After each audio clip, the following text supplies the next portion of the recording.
As I look at your committee and your leadership, it really is the adults in the room, and I want to applaud you for all the work that you've done. So as becoming chair, what is your philosophical approach to the job, to the industry? How do you step back and how do you approach this position, given all your years of experience? Lay out your vision for what you want to do in this, and how do you think through it? Right. Well, first, let me thank Tim for your work here at IIF and our 30 years of friendship going back to those days in the administration of George H.W. Bush.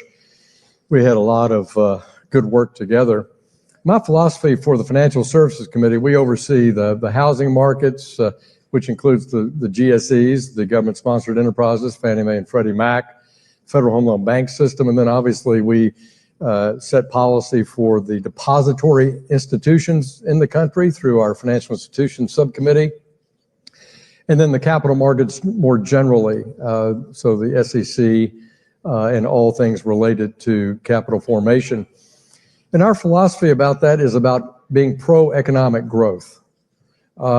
Since Sarbanes-Oxley in the early 2000s and Dodd-Frank in 2010, the American economy has just been more and more burdened with prescriptive, very detailed regulatory burden on all institutions of all sizes. And it's really never been adequately tailored. And as a result, you have responsibilities in depository institutions or broker-dealers or registered investment advisors that are, the same for JP Morgan as they are for a smaller bank. And so one principal philosophy there is tailoring that regulation. And when I was running for the chairmanship of the House Financial Services Committee, I published a 3-page single-space list of things I thought that would make community banking great again.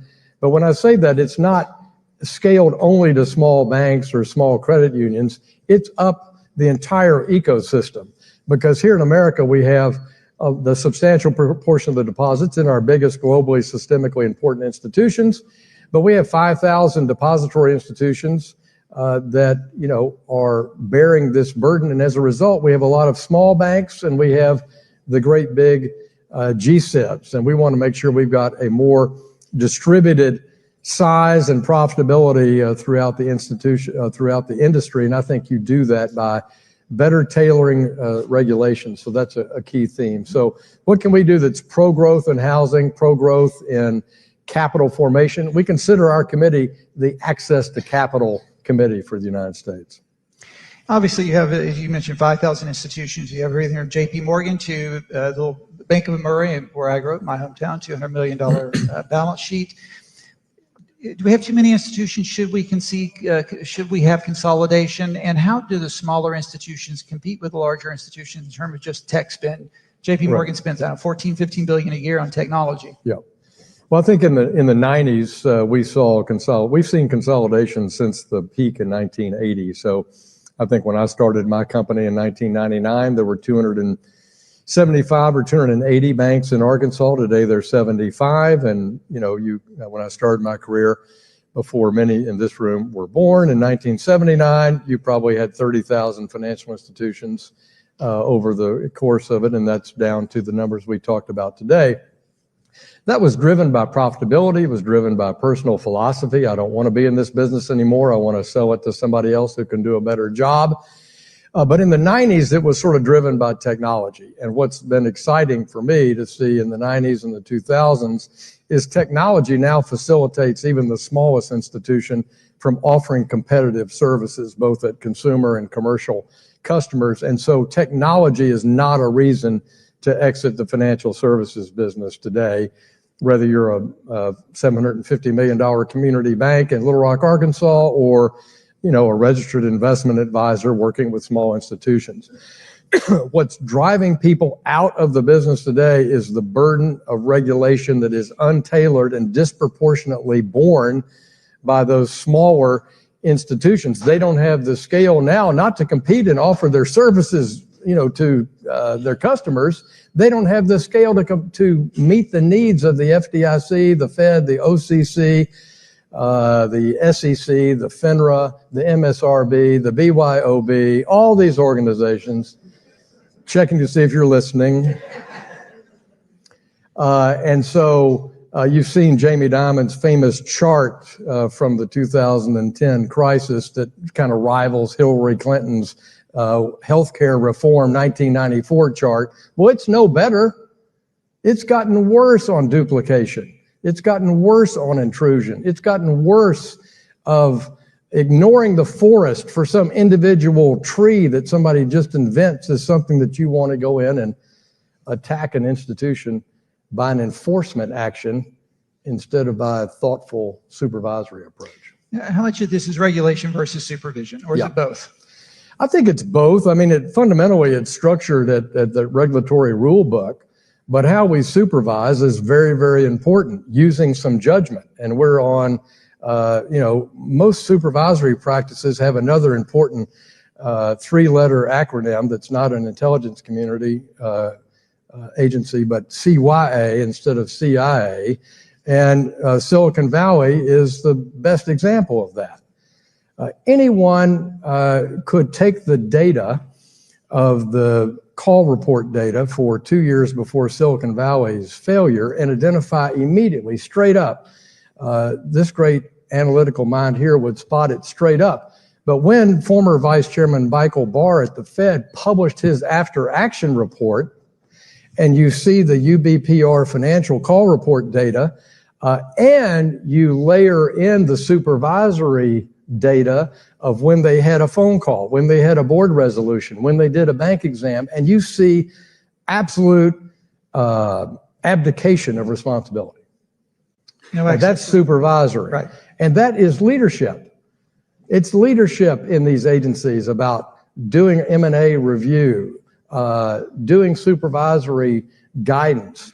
And Treasury Secretary Bissett, who's very active this week and making some fantastic remarks on behalf of the World Bank and the IMF meetings, we've had many conversations about the regulatory guidance, the harmonization approach, to make sure that we get it right at the federal and state level. And I appreciate that leadership commitment. One final point. I mean, I don't believe in regulation by enforcement. I haven't as a practitioner for 4 decades in finance, and I sure don't believe it when I serve in government, either in the Bush administration, up on Capitol Hill in the Senate, or now in the House. It's ridiculous. If you think a practice deserves to be remediated and corrected, let's go through the rulemaking process and have some consensus and do that, and not play gotcha and hijack institutions over some micro complaint that some new staffer at the CFPB has cooked up over the weekend talking to his friend from grad school. Let's go through the process. Let's use the Administrative Procedures Act. Let's have consensus building. That's what made our country the largest, most liquid, most extraordinary capital market in the country. It's the crown jewel. It's the crown jewel. Secretary Bessent a few weeks ago was at ABA, Rob Nichols' wonderful organization, where he talked about deregulation today. He mentioned it. I asked him in the Q&As, do we need to think about consolidating some of the arguments? Your CFPB has essentially been eliminated. Do we need to consolidate some of these agencies? We need fewer and a different organizational arrangement, or is the current arrangement fine? We just need smarter, more pragmatic approach, or both? Well, I mean, even when we worked together, I still have in my collection of campaign buttons one from the Brady Treasury that said one regulator. Yeah. And I think every quarter century, a new group of thinkers in Washington says, wouldn't it be great if we just had one federal bank supervisor? That's what they do in other countries, blah, blah, blah. And it really doesn't go anywhere, because there's a constituency for our state-federal approach. There's a constituency for a little bit of competition between the agencies among banks of different sizes. You're aware of that. But it creates a little sand in the in the gears of the economy. So this idea of harmonization, strict guidance on that when we do a bank exam, whether it's a in-residence exam at a big bank, where we've got a EIC resident in the bank permanently, and you just rotate examiners through the large institutions, or it's an every 18-month state or federal exam at one of our smaller institutions, everybody's expectations ought to be the same. And I'd say they're not. And when we were at Treasury in the White House, we went through a major recession in 1990. and we had to get the regulators all, quote, on the same page. And Secretary Nick Brady at the time, working with Alan Greenspan, we made those supervisors come to the Treasury. This is how we're going to do a bank exam. We're not going to play gotcha. And so leadership's important. On the subject of too many agencies, I have to tell you, I mean, again, I've been in this industry a long time. When now Senator, then staffer Elizabeth Warren proposed the CFPB back in 2009, I have to tell you, I was very opposed to it. I never once in my banking career had anyone shirk the compliance legal responsibility in a supervisor examiner, period, full stop. The compliance exam in a depository institution or in a broker-dealer or is an excruciating examination. It's without anesthesia as well. And so to say that we need another one, I said, this is just going to lead to confusion and redundancy and added costs. And she said to me in 2009, in May, in Little Rock at the Arkansas Bankers Association, no, we're going to simplify disclosures for consumers. And my goal is that the stack of paper in a mortgage application will be shrunk. Well, has any of that taken place in the last 15 years? No. We've played gotcha. We've added more expense. We've added more intrusion. We've gone beyond the statutory authority. So if one were to eliminate an agency and go back to where that approach was, that would be the one. But I don't think that's even achievable legislatively. And so we've got to focus these institutions and make sure that they're doing a good job in supervision, a tailored job of supervision, a not redundant job in supervision. And Congress has to keep the heat on each administration to achieve that. And I'm pleased that I think Scott Bessent brings that philosophy to the Treasury Secretary, and I think Paul Atkins will bring that kind of leadership at the Commission. You've been at the leading edge of technological innovation, and you obviously are in the midst of a stablecoin legislative, right? You've got the same in the Senate. Where do you want to go with this legislation? Yeah. And do you have a timeline? And what do you think the final product looks like? Yeah. Well, first, I want the United States to lead in this financial technology arena like we've led in other technological innovations and adaptations over many years in the past, whether it's in communications technology or the foundation of the internet or in things as simple as the development of the smartphone. But if we don't get the rules right, we drive that innovation offshore into other jurisdictions, and the venture capitalists follow that innovation out. So if we want to make sure that we do it right, we need the right, I heard the commissioner use the term fit for purpose. I appreciate her copying our bill name last year on that subject. Fit for purpose regulation inside the digital asset space is critical because when you go to a peer-to-peer system, a more decentralized system, you've got to rewrite the rules and supervision covering the plumbing because since 1930, we've done the reverse. We've allowed French to do business with Tim, and we do that through an intermediary. It might be a title company, it might be a broker-dealer, it might be a bank, it might be a custodian, it might be a real estate agent, but we have these intermediaries. And we then set the regulations for them, and they work to police our work between each other. So when you go to a more decentralized finance, that responsibility shifts to the buyer and seller more directly and is a lighter touch on that intermediary. So we are trying to draft those rules. 2 bills, making progress. We did this in the last Congress, but now we're poised to pass these pieces of legislation in this Congress. First is a dollar-backed stable coin rule under federal law. Bill Hagerty, my classmate at Vandy, has introduced that bill in the Senate. It's gone through a Senate markup. It had excellent bipartisan support. We marked up our version of that bill, the Stable Act, in the House a couple of weeks later. We tried to harmonize those drafts as closely as we could. And the House bill also got bipartisan support. if we think that the future of global payments is going to have a tokenized payment on a blockchain rail, then you need a dollar-backed stablecoin under U.S. law, under U.S. supervision with high standards of quality and disclosure and auditing to set the global standard that I think will really improve the trust in that product. Secondly, if I have a dollar-backed stablecoin, all I have is an item. I have a tokenized payment concept, but where would you use it?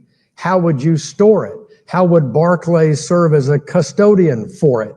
How could someone use it to buy a digital asset or a regular asset out in the marketplace? And so the second bill that we're working on with the Senate, with Senator Lummis from Wyoming, Senator Gillibrand from New York, Senator Scott, our great chairman in the Senate, and our team in the House, including my good friend Brian Stile from Wisconsin, is a market framework bill. We passed this last summer. It was called Fit for Purpose, the Fit 21 Act, got 71 Democratic votes across the House floor, very bipartisan. We're going to essentially take on that market regulatory framework bill here in the month of May, and we will work to pass that bill. These two bills are essential to be passed. President Trump has asked us to put both of these bills on his desk before the August recess, and we're working mightily on a bicameral basis, on a bipartisan basis, and working with David Sachs, Donald Trump's artificial intelligence and digital asset advisor, to get this done, and we're going to get it done. And there's views by many that this could become the de facto global standard, or certainly the standard for many jurisdictions outside the U.S. Do you see that as well? And if that's the case, how does that affect the way you think about it as you write these rules? Well, I think it'll be a solid standard for the U.S. that will attract capital back into the U.S., attract coders back into the U.S., and let people explore projects for tokenizing both real world assets as well as digital asset projects that require raising capital. It'll bring clarity to that. I think on the dollar-backed stablecoin definition, that I think that'll set the global standard. I think anyone who then wants to compete in that space better have an equally good standard, even if they're not incorporated and not regulated outside the United States. And you do see us globally, certainly us going to a tokenized central bank rail, and on which private tokenized money will flow. Well, I think you'll see, and this is a very important point, and it's a real important point for international cooperation, is that just saying it doesn't make it happen. Right. I'm saying this is a evolving payment rail that has to prove itself on interoperability, on-ramp, off-ramp, AML/BSA compliance, integration into the traditional finance system, so that I can debit cash, credit my stable coin if it's relevant, if I'm going on a trip, or if I'm an international business and I want to have a programmable payment to shrink my accounts receivable days, to speed up my cash flow. These are going to be the products that are going to be developed. But to your point, they are going to be issued by the private sector. And we've seen for 60 years successful integration and interoperability of our payment system, both through central banks, but also through the private sector. If you look at old Bank AmeriCard and what became the MasterCard system to competitors that went from essentially a very over-the-counter ACH credit processing system to now they can participate in a real-time payment. This morning when Secretary Best was here, I asked about financial stability, and he said he'd be getting a lot of questions about private credit in the NBFI space. And I know Governor Bailey will mention this in his upcoming remarks.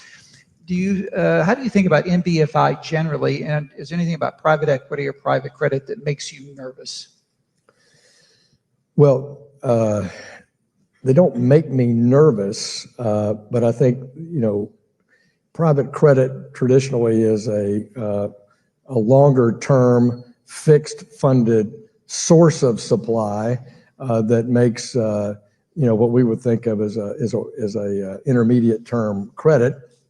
There's nothing that mismatches asset and liability risk there. You've got pricing risk, you've got credit quality risk.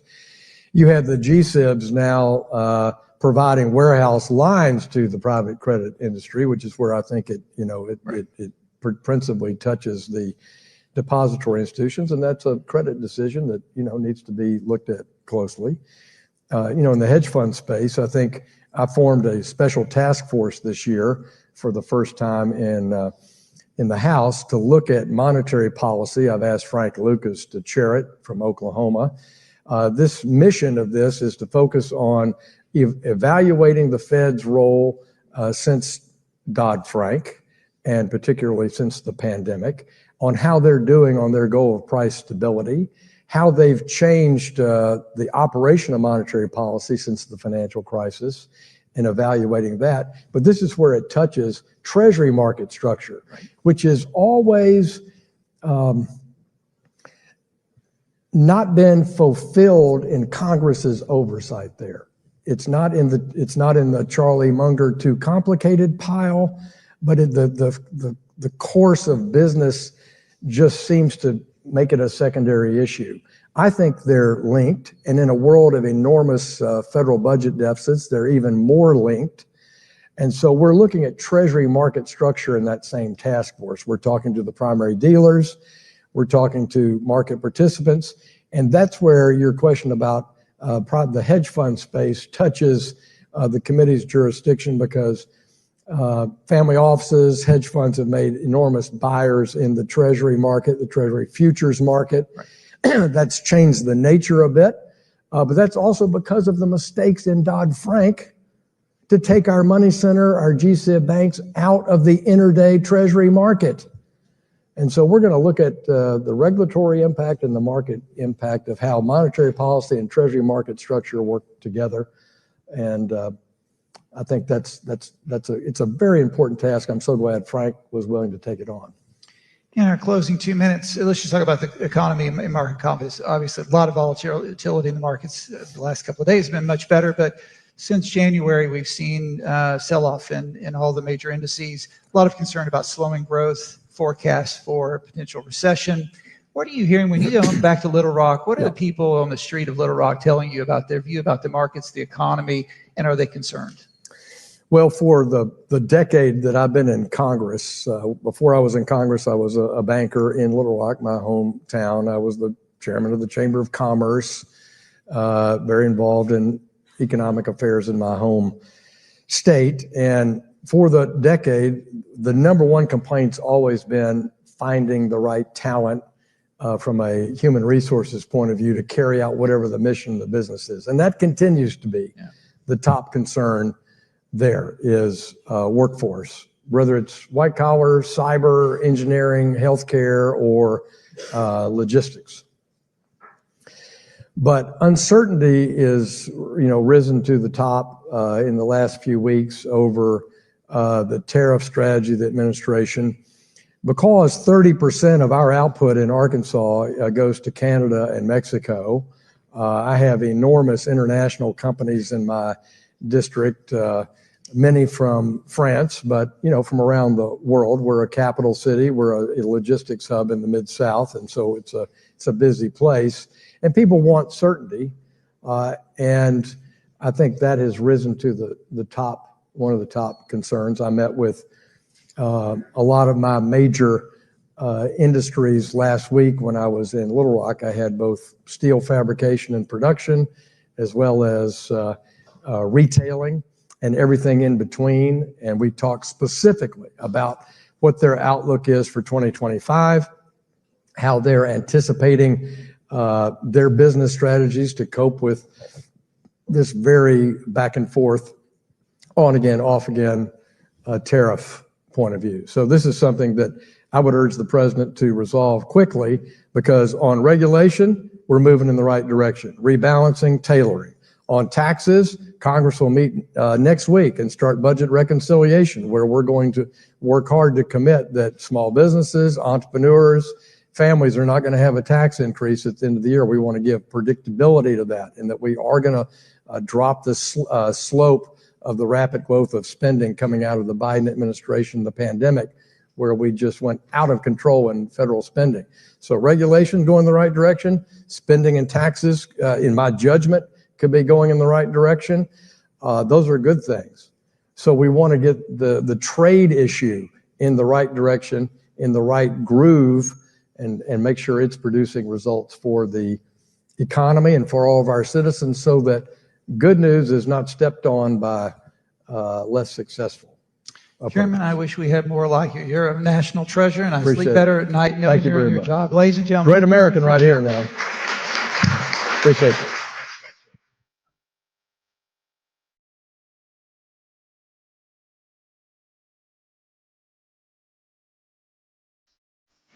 Should say thank you to Tim and the chairman for that wonderful discussion, leading us right into lunch, as you can see. So please enjoy your lunch break, but be back here at 1:15 because you'll want to hear from the Governor Andrew Bailey and Tim Adams, who will be speaking at that time, 1:15 p.m. We'll see you then. Thank you.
Great, thank you, Nancy. I hope everyone enjoyed their lunch. We've got an exciting afternoon for you, and we're going to start off with my good friend, the Governor of the Bank of England, and soon to be Chair of the Financial Stability Board, Andrew Bailey. Andrew, I just read your speech yesterday that you gave in the University of Leicester. Growth, what does it take in today's world? And if you haven't read it, you should read it. It's very thoughtful, very deep. And I was in London the day after you gave it, and unfortunately the news, the coverage was that it was a bit dour. But I thought, in fact, you put in there the key components of how do you get growth, and it's very simple. You need productivity. And obviously the numbers out of the first quarter were more positive than maybe we had expected. How do we get more productivity out of the UK economy? Well, no, thanks, Tim. It's good to be here. No, you're right. I mean, we've had low growth in the UK economy really since the financial crisis.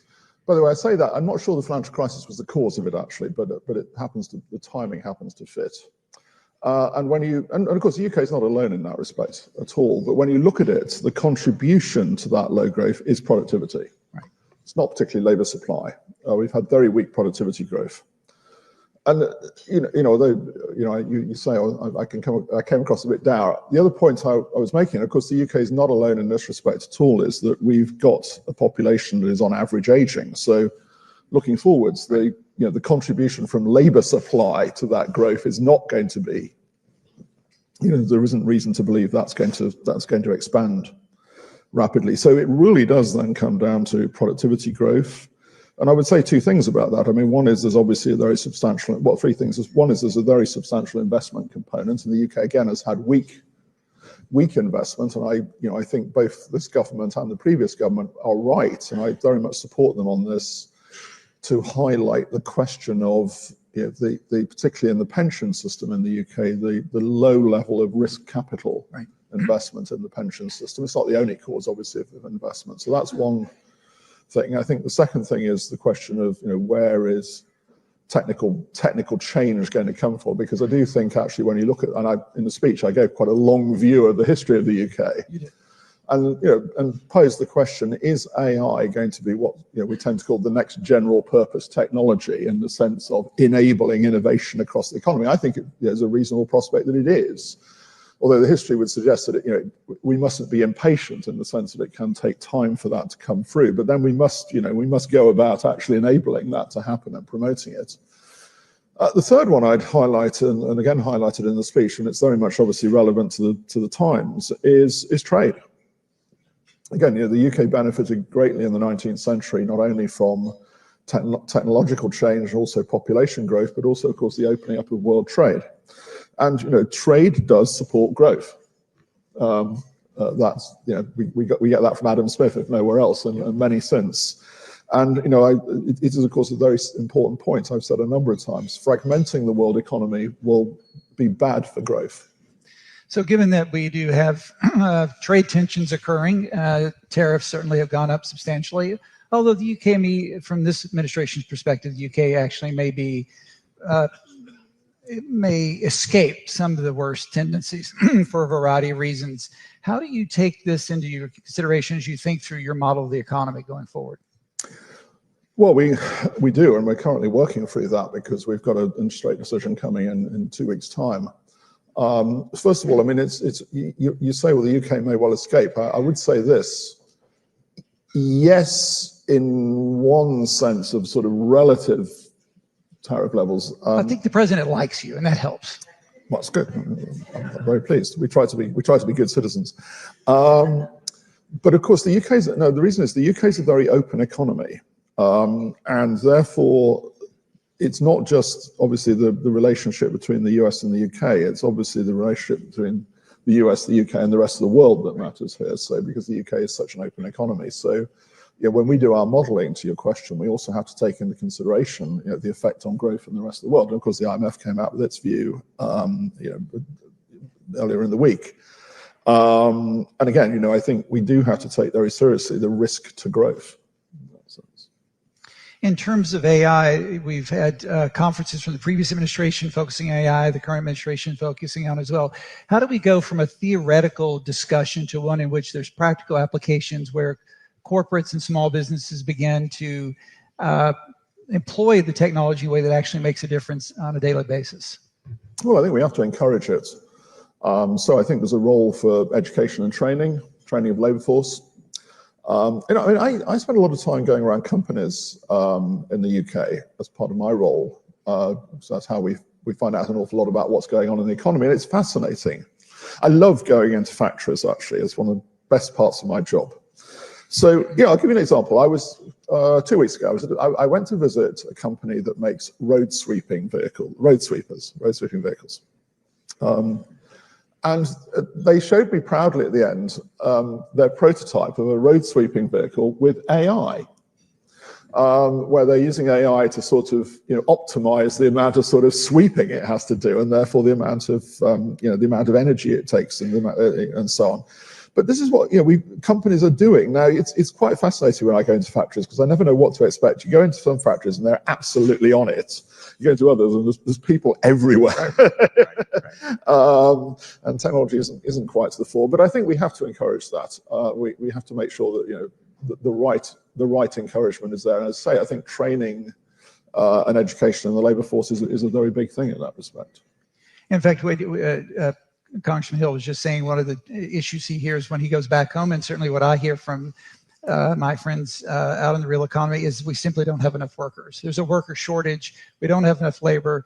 Same problem in the UK. Yeah, well, we also have another level to the problem in the UK, is that we're not quite sure whether the official data at the moment are telling us how many workers we have got or not, which is an added complication. But yeah, no, I mean, it goes back to this point about participation in the economy, obviously about the average aging of the labour force. By the way, I should say it's not because I've got anything against old people, because I'm getting there myself. I mean, it's not that at all. It's just that, of course, if you've got a population that is on average aging, then labour supply will be affected by it. So we have to take that very seriously and provide all the right training and incentives, it seems to me. We're obviously all here because of the spring meetings, the IMF and World Bank. The Bretton Woods institutions are incredibly important. Yeah. We heard Secretary Bessent here at our stage today reaffirm the U.S. commitment to these institutions. In fact, laid out a framework, a roadmap to make them more effective. Basically, a get back to basics, factory settings approach. How do you think about these institutions, and were you relieved to hear that? I was. I read Secretary Bessent's speech, and I was very frankly encouraged, because I think it's important that there is a commitment to the multilateral institutions. But I have to be honest, I think it's also important that we make clear that there are issues that we observe in the world today and in the way the system's working, which pose hard questions about how the system operates. Right. If you go back to, take one, it's as old as Bretton Woods, literally. The original Bretton Woods design put the emphasis for adjustment on the deficit countries. Right.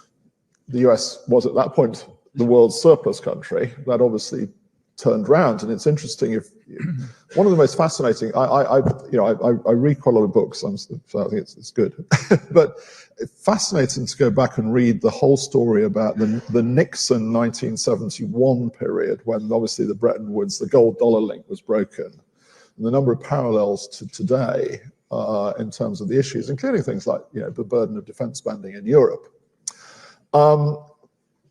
But this question of, and that was the point at which the US was in a sense switching from being the surplus country to the deficit country. But I think we've got to get back to this question about how we get symmetrical adjustment, responsibilities and in a sense commitments within that system. But of course, there's another thing I would emphasize in today's world is, of course, I can say this, I'm not a politician, of course, taking those sorts of decisions in international organizations has to translate back into the domestic environment, and that's tough. Absolutely. We've both been in this world. It's a very tough thing to do, and that's again been an issue that's run throughout the Bretton Woods, the life of the Bretton Woods. And then the system, I think, a third point I'd make is, we've got to look at this question about the interface between trade and macroeconomics. You've got macroeconomics in the IMF. And the World Bank to a degree, and you've got trade in the WTO. They're very different. The WTO is much more of a contractual, sort of, in a sense, negotiating environment. But trade, of course, as the administration is pointing out, is a very big part of the macroeconomic picture. So how you make those two things sit together, because again, it's been one of the struggles of the Bretton Woods system to these interfaces, if you like, is we've got to look at that again. So I welcome what Secretary Bessent said. I think it's very encouraging because we can't have a sort of a vacuum of the multilateral system. The managing director gave her curtain opener last Thursday, in which she emphasized the importance of addressing imbalances. Now, we may say it's not sufficient or she needs to do more, but the question is, what tools does the fund actually have? If we want China to spend more domestic consumption, less investment, less manufacturing capacity, the U.S., the opposite problem, what tools does she have or does the fund have to actually make that happen? Well, first of all, I would say that, of course, I don't think we should adopt the approach that all imbalances are somehow wrong. I mean, there will always be imbalances in the world economy, and that's the nature of it, because there is always, comparative advantage distributed around the system.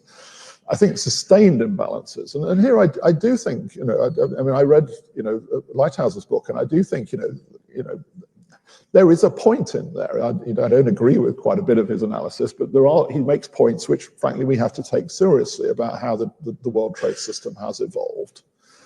Now, I think, therefore, the question of sort of, at what point do you say sustained trade imbalances are not consistent with a stable world economy, and what causes those? Because I think, you make the point about China. My assessment would be China has had sustained weak domestic household demand, which of course is the way in which it has in effect enabled a very big growth in its export-led manufacturing economy. But that's not sustainable forever, and it's clearly causing tensions. Now, I must say, in my experience, if you put this point to the Chinese, they don't disagree, Correct. but they don't.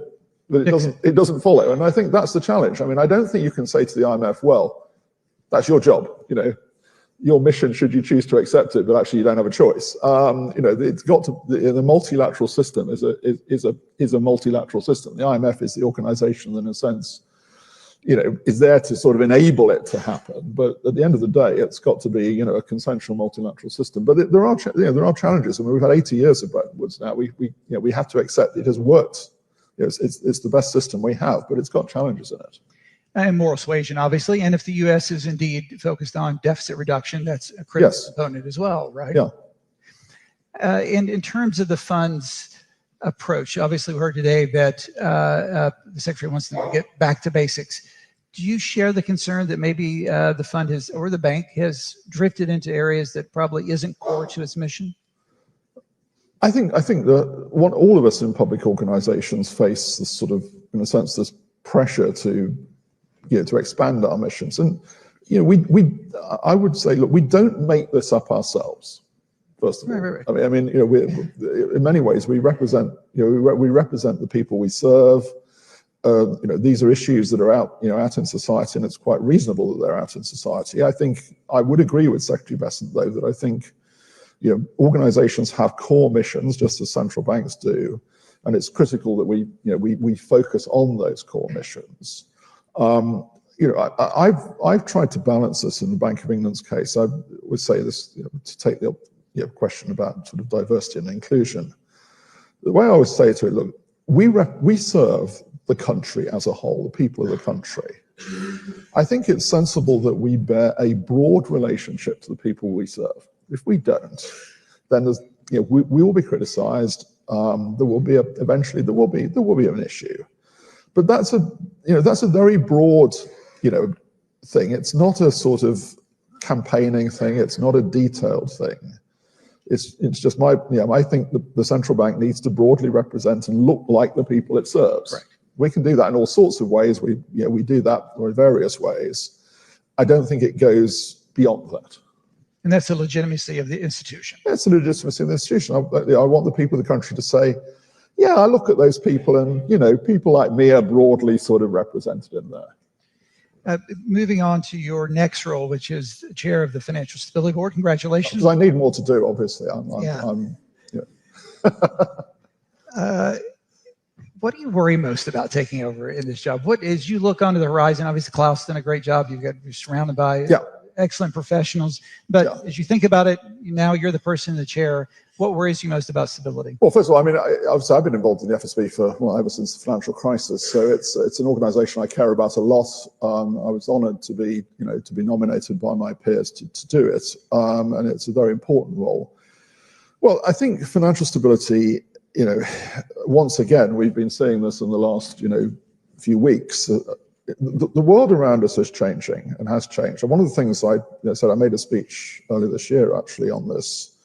We have seen very big changes in financial markets in the last, 5 years, certainly since the financial crisis. It's interesting. I mean, a good statistic of this is I think any of our government bond markets, our major government bond markets, if you look at the share of bonds bought in auctions in government bond markets these days and how it's changed since the financial crisis, in all our cases, you see that basically the non-bank fund sector has gone like this, yes, and the dealer banks have gone basically like this. Yes. So you've had this huge growth of the non-bank world. You've got a lot of leverage in there, I mean, one of the things we've all been watching for the last, weeks is, to what extent we're seeing, this rapid unwind of leverage in government bond markets, and is the system able to sustain that and handle it? We did what we call a system-wide exploratory sort of stress test last year to test this out, actually. So, markets have functioned in the last few weeks. It's not been normal, but markets have functioned. But we're going to have to do, when the dust settles, we're going to have to do a lot of work to, as you say, what do we learn from this? Right. Where, do we see points where stress has occurred? The fact that I think there had already been, quite a bit of deleveraging before the liberation announcement meant that possibly the industry had, taken the edge off it. And do we consider that sort of something that we were, if that was good or a bit lucky or what? So that's one thing. I think the second thing that we're very focused on is the private credit investment world. This, of course, would be a slower burn thing, but again, it's got quite a lot of opacity around it. I don't say it's a bad thing. I don't for a moment want to say it's a bad thing. There's many good things about it. But I think we have to look again at the sort of, what are their sources of sort of tension in there? How are they playing out in a world where there's more stress in markets and the economy as a whole? So those two things, I think we will certainly be spending time. What about concerns about regulatory fragmentation, and generally and specifically, we're still in the wilderness on Basel III. The U.S. Yes. I think is actually going to get this done, but it may take a year or so. Yes, I mean, I think it's interesting. 15 or so years on from the financial crisis, if you read any of the, you read Hyman Minsky, who's one of the great sort of, in a sense, theorists of financial stability, and actually you can go back to David Ricardo, who said, as you get further away from a crisis, memories fade. Yeah. And we are seeing that, to be honest with you. And I think we do have to keep saying, there isn't a trade-off between growth and financial stability. That's the Bank of England. That's one of our core things. Now, however, are we saying therefore that every regulatory decision we ever took and every regulated design we ever made is perfect? No, of course we're not. I mean, it isn't. Because you have to do a lot of things, quite rapidly. You do things where you don't quite know how it's going to work out in reality. So coming back and saying, how's the system working? Are there points where we've overdone it? Are there points where we've sort of put it too much there and not enough there? Yes, we should do all of that, and we are doing it, and I would strongly encourage that. On Basel, I mean, what I would say is this. Basel is both, the international prudential standard. It's also the playing field on which, international banks operate. It's not for me to say what the US should do, but I will say it is strongly encouraged that there is a Basel implementation, It's for the US to decide what it is. Obviously, the Basel standard is set. I think it's important that, we allow the US time to decide what it wants to do. But I would say that I think it is, I hope the US will do it, because I think maintaining that playing field is important. We delayed our Basel implementation. We announced we were delaying it by a year. We're actually delaying the start point, not the end point, so we've somewhat compressed it. And I was very clear that I thought it's important to give the US time to decide how it's going to reframe its Basel implementation, because we want to go ahead together. So I hope, I hope it's helpful. I think it is broadly helpful, but I would just make this point again that I think it's important that we maintain the playing field. And do we need reforms to the process? Is there should there be a time limit? As you said, we've been at this for many, many years. At a certain point, is there a shelf life where you go back and rethink, is it fit for purpose from the very beginning? Well, I think, obviously I think, and this is a point banks always make to me, there's a delicate trade-off between, they always say, look, we'd love you to do this, that, and the other to change things, but we don't want you to permanently tinkering with the system, because if you're sort of permanently in there with your bag of spanners changing it, we can't plan. So there's a trade-off. I do think there are things that, I'd like to think we can get to a point where we say, look, the system is now stable. I believe the banking system is stable, by the way. Really do believe that. I've said to colleagues, just think how much worse things would have been over recent weeks had we been dealing with a banking system that was, frail. And it's not fragile. It's not at all fragile. That's a good thing. We must remember that.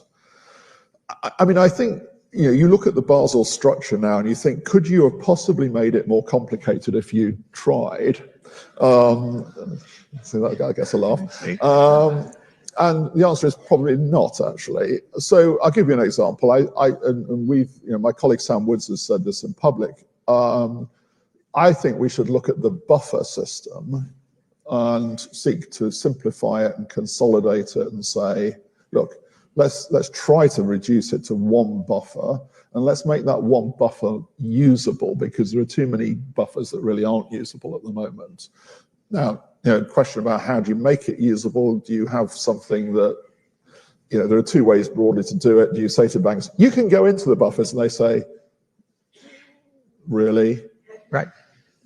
Or the other way we do with the counter-cyclical buffer, we can actually take the buffer away and say, okay, we've read the tea leaves. We're going to remove, and we should have that debate as to what the right structure. But it's too complicated. Just moving back to technology, Chairman Hill this morning was talking about writing stablecoin legislation here, and then moving at lightning speed, which could become the de facto regulation for many other jurisdictions. What do you think about stablecoins, and are you following what's going on here in the U.S., and do you think it could be regulations that permeate other jurisdictions? We're following it very closely. I should have said to Chairman Hill, I do admire the US Congress for its ability to come up with names for legislation. So you've got the Stable Bill and the Genius Bill.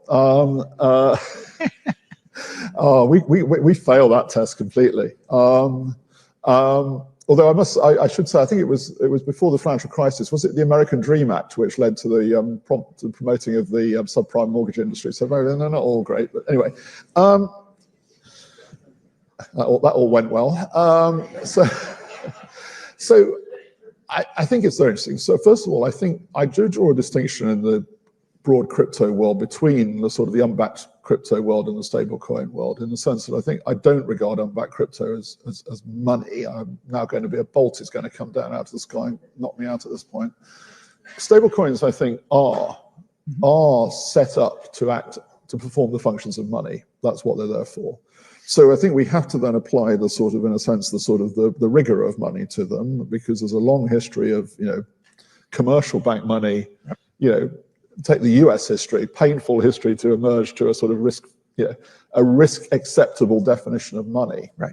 And I think that's where we've got to go with stablecoins. I think applying digital technology to money, both retail and wholesale, is very important. Now, I have to say, I'm fascinated by this question of stablecoins, though, as to how the banks react to this. Because an alternative, of course, is what we tend to call tokenized deposits, right, which is basically saying, let's take the definition of money we have in the commercial banking system and digitize it, within that. And stablecoins, on the face of it, are a sort of a competition for that. So I'm sort of fascinated to see where the banks, come out, how the banks sort of view that and where it goes. But I think, look, stablecoins, I think, I would expect to see them develop. I agree with things that I know people in the U.S. administration have said about what we've got to design the regulatory framework for them. And I think, going back to what I was saying, a big part of that is that if they are going to act as money, and they're going to help us, by the way, in the money world, particularly if they're going to assist with things like improving cross-border payments, which really do need improving, right, then we have to say, look, this is what is, in a sense, the definition of money and what's acceptable. So I think that's the debate we have, and I'm very interested to see how the US legislation develops in that respect, and that's certainly how we're thinking. We put a consultation out a discussion paper out last year on it. I think we're now, I should say, in response to the debates we've had with the industry since my colleague Sarah Breeden is leading it, we're beginning to sort of to think through some of what we've seen since then, and we'll probably modify some of the proposals. I was in Frankfurt and Brussels 2 weeks ago. The digital euro seems to have picked up some accelerating pace. I think maybe some of it in response to the U.S. And the tariff wars. Every central bank around the world has got some scaled project and how they might think about a central bank digital currency. Here, it's actually been prohibited. So where is the UK? Is it something that's on the drawing board and the R&D? Is it something you're thinking that might be real? And how does a digital euro make your life more difficult? It's on the drawing board. I think the first thing I say is, look, I think we want to see the benefits of digital technology applied to payments, to money as used in payments, both retail and wholesale. I think it would be a failure of imagination if we sort of turned our back on that. If you take things like align the use of that technology to align delivery and receipt of goods and services with payment. One of the things we have in the UK is a real sort of long-running problem about late payment, and it's a real opportunity. There's real opportunities in anti-fraud, it seems to me. So there's real benefits in that world from this.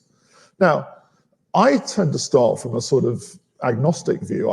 I would honestly prefer that the innovation happen primarily in commercial bank money, and going back to tokenized deposits or whatever, or digital payment systems, because I think that's the way we set the system up. Right. And I don't see I think if we do introduce central bank digital currency, and I've said this to our banks, it will be because it hasn't happened in their world. And I've said to them quite, look, if you don't do it, we will. But we're very much both in the design sort of world of saying, well, how can we design this to get maximum advantage, but also talking to the banks and saying, look, we're not trying to set ourselves up to compete with you on this. I don't think that's the right way to look at it. I don't think the world needs central bank digital currency for the sake of it. What it needs is digital payments. Yeah. And we'll, one way or another, we'll get there. And we're certainly working on this on a cross-border fashion with our absolutely, absolutely, because cross-border payments, I mean, they are a lagging technology, if you like, and cross-border payments are inefficient and expensive. Governor, thank you very much. Ladies and gentlemen, pleasure. Round of applause, please. Thank you.